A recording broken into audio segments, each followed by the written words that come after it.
This is Manhattan, business center of New York City and heart of the city's life.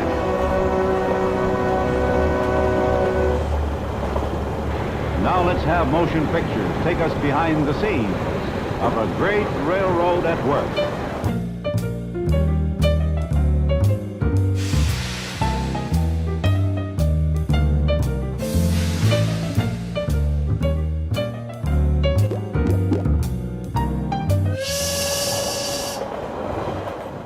History of the High Line, starting in the 1840s, a bunch of business people in New York came together and planned a railroad. From the 1840s into the early 1900s, it was the primary artery to get people and things in and out of New York City. As soon as those tracks got laid, almost from the very beginning in the mid-1800s, there was this problem of the trains traveling at grade level in a crowded city and the accidents that they caused. And it used to run down on 10th Avenue, and it was called Death Avenue because so many people were run over by the trains. For a short period of time, the New York Central, who began to run the railroad at that point, actually hired people to ride on horses that were called the West Side Cowboys, and they ran out in front of the trains with red flags, warning people that the trains were coming. But in 1929, the city, the state, and the New York Central Railroad came together in an historic agreement, the biggest transportation infrastructure project in New York City, known as the West Side Improvement. And what it did basically was eliminate grade crossings along the west side of Manhattan. Early 1930s, the High Line section was completed. From Canal Street up to 34th Street, it was 21 feet above ground. Warehouses in that area were rebuilt so they could handle freight up at the second or third level. The early bird gets underway. Destination, New York. Starting in 1934, it got a new nickname, which was the Lifeline of New York, because it brought in a lot of food. A lot of the warehouses were old food warehouses. There's most famously the Nabisco factory, which is now Chelsea Market. After World War II, as manufacturing left New York City, the need for heavy freight rail really began to diminish. Into the 1960s, you basically had the traffic north of there begin to just disappear. And in the 1960s, part of it, from Clarkson to Bank Street, was demolished. And then there was another demolition in 1990 that brought it up to Gansevoort Street, which is where it ends today. Well, CSX and its predecessors date back to 1827, and we're stewards of a marvelous infrastructure that goes through thousands of communities in the eastern United States. We're primarily a freight railroad, of course. That's our bread and butter. Well, we acquired the property as part of our acquisition of Conrail, and having almost a mile and a half of property through Lower Manhattan is highly unusual. There's nothing else like it. When we first came to see the High Line in its aging quality, we realized that this was a property no longer used for rail operations and that we had to find some use for the property into the future. The High Line had some issues. It was a subject of ongoing lawsuits. It had some deterioration that was being pointed out by building inspectors and others.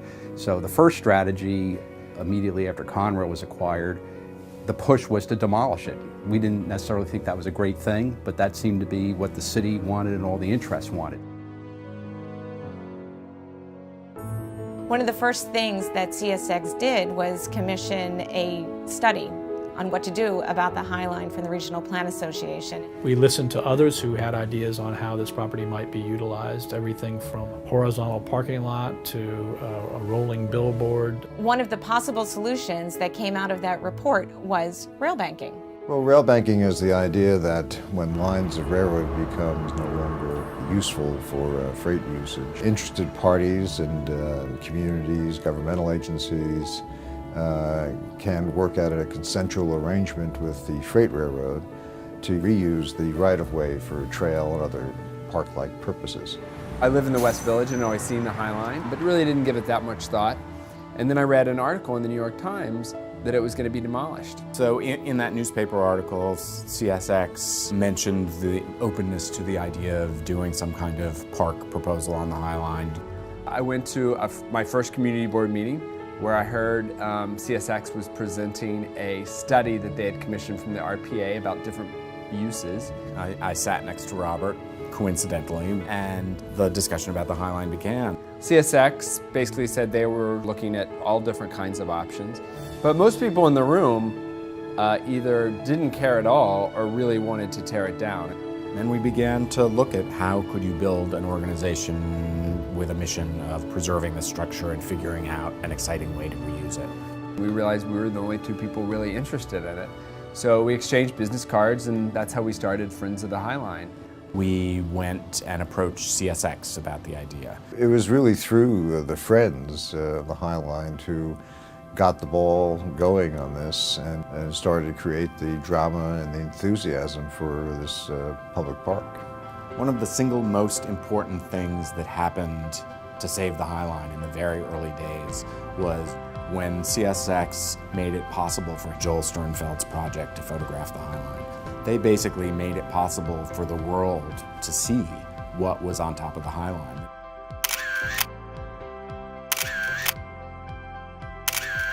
When you got up there, there was 1.5 miles of wildflowers running right through the middle of Manhattan with views of the Empire State Building and the Statue of Liberty, and that's really when I fell in love with it. It was so spectacular and so unusual that you couldn't let go after that.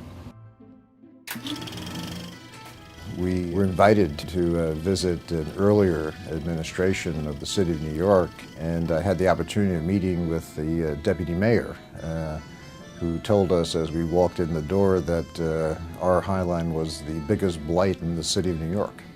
We really didn't own land, we owned rights. We owned property rights, but they were in the air. We own an aerial easement. We own a concrete and steel structure, but it overrides other properties owned by other people whose ability to develop their property in the future is severely impacted by the fact that it has this big railroad structure over it. A group of property owners came to City Hall wheeling a cart on which there was a big chunk of concrete that had fallen from the High Line onto somebody's property. And this was how they made their case for why the city needed to tear down the High Line as soon as possible, because in their view it was a threat to health and safety of people in the area. The city during the years from the 80s to the 90s agreed with the property owners. They also felt there was no opportunity for development of the High Line and that it was a blight, and they were really looking to get this part of the city developed. The Meatpacking District and West Chelsea were already beginning to transform.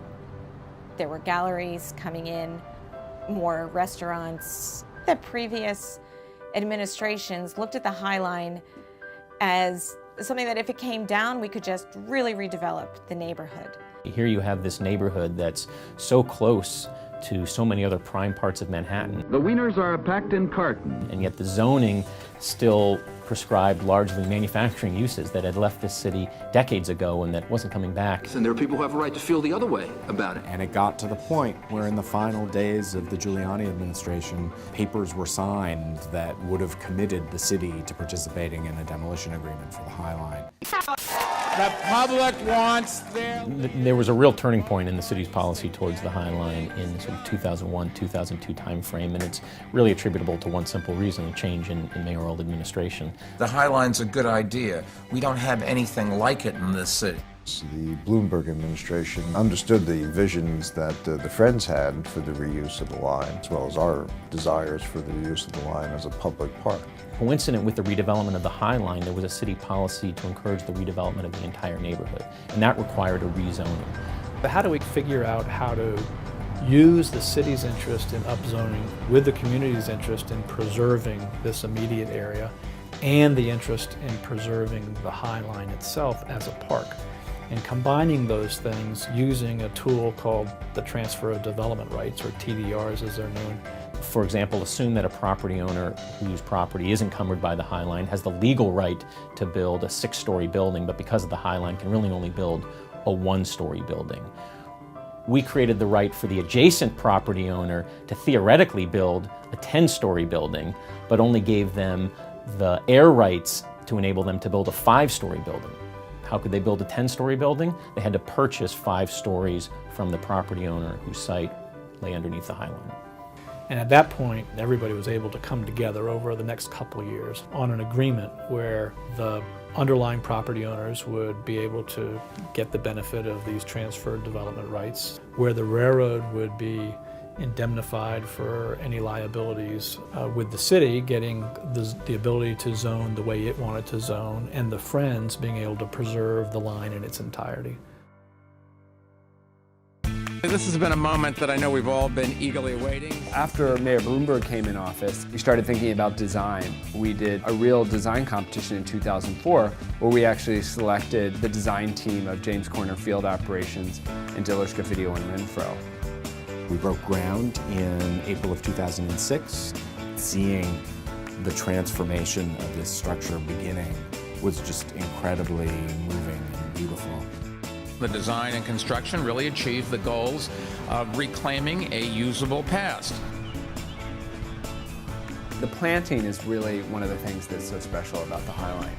It was done by a garden designer named Pete Gouldoff, and he really was inspired by this wild landscape that was growing.